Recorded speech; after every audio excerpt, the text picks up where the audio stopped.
പള്ളിക്കൂദാശക്കാലം 3-ാം വ്യാഴം. വിശുദ്ധ മത്തായി എഴുതിയ സുവിശേഷം 13-ാം അധ്യായം 10 മുതൽ 23 വരെയുള്ള വാക്യങ്ങളുടെ വിശകലനം.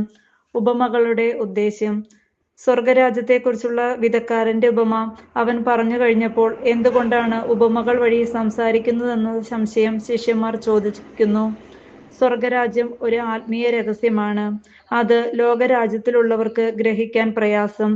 കാരണം അത് ആത്മാവിന്റെ ഭാഷയാണ്. അതുകൊണ്ട് ലോകത്തിന്റെ ആകർഷണത്തിൽ കുടുങ്ങിപ്പോയ ഓരോ മനുഷ്യനും ഗ്രഹിക്കാൻ കഴിയുന്ന രീതിയിലുള്ള കഥാതന്തുവിലൂടെയാണ് ഗഹനങ്ങളായ ദൈവിക രഹസ്യങ്ങൾ യേശു വെളിപ്പെടുത്തുന്നത്.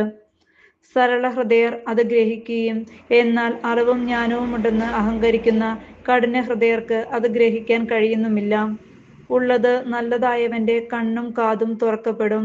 ദൈവിക രഹസ്യങ്ങളുടെ സമൃദ്ധി അവനുണ്ടാവുകയും ചെയ്യും. സ്വന്തം കഴിവിൽ ആശ്രയിക്കുന്ന മനുഷ്യർ യേശയ്യായുടെ പ്രവചനത്തിൽ എഴുതപ്പെട്ട പോലെ ദൈവിക വിഷയങ്ങളിൽ തുറവിയില്ലാത്തവരും കണ്ണും കാതും അടച്ചുകളഞ്ഞവരും ആയതിനാൽ ഒന്നും കാണാതെ, ഒന്നും കേൾക്കാതെ, ഒന്നും ഗ്രഹിക്കാതെ ജീവിതം അവസാനിപ്പിക്കുകയും ചെയ്യും. അവരുടെ കഠിനഹൃദയത്താൽ കണ്ണുകൊണ്ട് കണ്ട്, കാതുകൊണ്ട് കേട്ട്, ഹൃദയം കൊണ്ട് മനസ്സിലാക്കി മാനസാന്തരപ്പെടാൻ അസാധ്യമാകുമാറ് അവരുടെ ഹൃദയം കഠിനമാക്കപ്പെട്ടിരിക്കുന്നു. എന്നാൽ നിനവെ നിവാസികളെപ്പോലെ അവന്റെ വചനത്തിന് ചെവി കൊടുക്കുന്നവർ 100 മേനിയും 60 മേനിയും 30 മേനിയും ഫലം പുറപ്പെടുവിക്കും.